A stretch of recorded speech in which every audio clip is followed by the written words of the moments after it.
Some people don't just own dogs. Psychologically, they form bonds that feel like family. That's why, for some people, a dog feels safer than any human. You cancel plans to stay home with your dog. You check your phone while you're out just to look at photos of them sleeping. You talk to them like they understand every word, and honestly, part of you believes they do. When someone asks what you did over the weekend, the highlight is always something small you did together: a walk, a nap on the couch, just being in the same room. You've turned down trips because the thought of leaving them feels wrong. You've cried more over their vet appointments than your own doctor visits. And when people joke that you love your dog more than most humans, you don't argue. Because in a lot of ways, it's true. This looks like simple pet ownership, but it's actually one of the most psychologically revealing relationships you'll ever have. And the reason you feel this deeply attached says more about your inner world than you might realize. Let me say this clearly: you are not broken. You are not avoiding real connection. You are not substituting a dog for human relationships because you can't handle intimacy. This bond you feel is not a replacement. It is not a symptom. It is not something you need to fix or defend. Your brain has found something it desperately needs, and it's giving you that thing in one of the purest forms available. What you're experiencing is not weakness, it's clarity. It's your nervous system recognizing safety, and that matters more than most people understand. There is a kind of attachment that forms when you find something that never punishes you for being yourself. Dogs do not care if you are impressive. They do not need you to be articulate or successful or emotionally regulated. They do not withdraw when you are tired. They do not keep score. They do not rewrite history or make you explain yourself, or remember things differently than they happened. When you walk through the door, they are happy to see you, not because you earned it, just because you exist. And if you have spent most of your life around humans who required constant performance, that kind of unconditional presence does something to you. It rewires what you think you deserve. This is where attachment theory becomes important, but not in the way most people explain it. Attachment is not just about childhood. It is about what your nervous system learned was safe. And for many people, human relationships taught them that love comes with conditions, that closeness requires monitoring, that you have to be a certain way to be wanted. Dogs do not do this. They offer something stable. And when your brain finds stability after years of inconsistency, it holds on tight. Think about the relationships where you have felt most anxious. The ones where you were never sure if you were too much or not enough. The friendships that disappeared without explanation. The family dynamics where affection was currency, given and withheld based on behavior. Your brain remembers all of that. It stores it as data. And then you come home to a dog who has been waiting by the door, who does not care that you were quiet at dinner or forgot to text someone back or spent the whole day feeling like you are failing at being a person. The dog is just happy you are home. That contrast is not small, it is structural. You might notice this attachment grows stronger during certain periods of your life: after a breakup, during a career transition, when you move to a new city, when everyone around you seems to be partnering off or having children or building lives that do not include you in the same way anymore. The dog becomes the constant. And people will say you are using the dog to avoid loneliness, but that is not quite right. You are not avoiding loneliness, you are surviving it. And there is a difference. Loneliness is not just the absence of people. It is the absence of being understood. You can be lonely in a crowded room. You can be lonely in a relationship. You can be lonely while performing connection, saying the right things, showing up in all the ways you are supposed to. But when you sit with your dog, you are not performing. You are just there, and they are just there. And for a few minutes, the weight of being misunderstood lifts. That is not avoidance. That is relief. Here is the part nobody tells you. The attachment you feel to your dog is not separate from your attachment to people. it is actually revealing how you attach to everything. If you find yourself more emotionally available to your dog than to the humans in your life, it is not because you love animals more. It is because the dog does not trigger your defenses. With people, there is always a calculation. Will they leave? Will they judge? Will they need more than I can give? Will I disappoint them? With the dog, none of that applies. So, all the tenderness you have been protecting, all the softness you have learned to hide, it comes out freely. And you get to see who you actually are when you are not afraid. This is why people who are deeply attached to their dogs often describe the relationship as the safest one they have. It is not that they cannot connect with humans. It is that they have connected with humans and it hurt. And the brain does not forget that. It adapts. It finds new routes. It protects you by directing your attachment towards something that will not wound you the same way. But here is where it gets interesting. The behaviors that come with this attachment, the baby talk, the constant photos, the decision to stay home, the way you orient your schedule around them, those are not silly. They are regulatory. Every time you talk to your dog, your nervous system calms.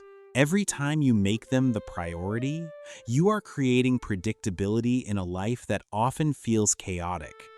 Every time you choose them over a social obligation that makes you anxious, you are exercising agency. You are saying, I would rather be here in this small, safe moment than out there pretending to be fine. And that is not pathological, that is self-preservation. People will tell you that you are being dramatic, that it is just a dog, that you should get out more, meet people, build a real life. But they are not listening to what you are actually saying. You are not saying the dog is your whole life. You are saying the dog is the part of your life where you do not have to try, where you do not have to be more, where love is not transactional. And in a world that asks you to earn your place in every room, that kind of love is not trivial, it is foundational. There is also something happening on a deeper identity level. When you are attached to your dog, you are not just loving an animal. You are building a version of yourself that feels coherent. You are the person who takes care of something. You are the person someone is excited to see. You are the person who is needed, not for what you produce or how you perform, but just for being there. That identity is powerful, especially if you have spent a long time feeling optional in other people's lives. And as you age, this relationship changes shape. In your 20s, the dog might be the companion who gets you through instability. In your 30s, they might be the anchor while everything else shifts. In your 40s, they might be the reminder that you are still capable of tenderness even after disappointment. The attachment does not weaken, it deepens, because the dog grows with you. They witness versions of you no one else sees. They are there on the good days and the bad days and the utterly unremarkable days. They become a thread that runs through your life, connecting all the versions of yourself you have been. This is why losing a dog is so devastating. It is not just grief over an animal. It is grief over a chapter, over a version of yourself that existed in relation to them, over the space they held while you figured everything else out. People who have not experienced this kind of attachment do not understand why it takes so long to recover. But you are not just mourning a pet. You are mourning the only relationship where you felt entirely safe. And that is a different kind of loss. The thing is, your brain knows what it needs. And what it needs is not always what the world says is important. The world says you should prioritize career advancement and romantic relationships and social networks. But your brain says, I need something that does not hurt me. I need something predictable. I need something that makes me feel like I am enough. And the dog offers that. So you attach deeply, completely, because attachment is not random. It goes where it is reciprocated, where it is safe. This is also why the attachment can feel more intense than your friendships or family relationships. Those connections come with histories, with expectations, with old wounds that never fully healed. The dog has no history with you except the one you are creating together. They do not remind you of the time you failed or the version of yourself you are trying to move past. Every day with them is new, and that kind of clean slate is rare. Your brain notices, it responds. You might also find that this attachment makes other people uncomfortable. They do not understand why you are so devoted. They make jokes. They imply you are compensating for something. And maybe that bothers you, or maybe you have stopped caring. Because the truth is, they are seeing the surface. They are seeing someone who loves their dog. They are not seeing the years of feeling unseen, the relationships that ended without closure, the loneliness that has no language. They are not seeing what the dog is actually giving you, which is permission to be soft, to be needed, to matter without having to prove it. And over time, you start to realize that this attachment is not a phase. It is not something you will outgrow when you meet the right person or find the right job or finally feel settled.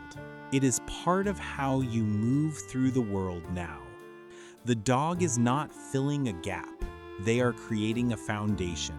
And that foundation is teaching you something you might not have learned otherwise. That love does not have to be complicated. That presence is enough. That you are allowed to protect your peace even if it looks different from what other people choose. The bond you have with your dog is also teaching your nervous system what safety feels like. And that is important because once your body knows what safety feels like, it starts to recognize when it is missing. It starts to notice relationships that require you to shrink, environments that demand constant vigilance, dynamics where you are always adapting, never resting. The dog becomes the baseline, and everything else gets measured against that. This is not about replacing human connection. It is about learning what connection should feel like in the first place. And sometimes, the safest way to learn that is through a relationship that cannot betray you. That will not leave you because you were too quiet at a party, or too tired to text back, or too honest about what you actually need. There is a version of you that exists only with your dog, a version that is unguarded, that laughs without thinking about how it sounds, that cries without apologizing, that sits in silence without feeling like you need to fill it. That version is not less real than the one you show the world. It is actually more real because it is the version that does not have to perform. And maybe that is the deepest reason the attachment feels so strong. Because with your dog, you get to remember who you are when no one is asking you to be anything else. You get to rest.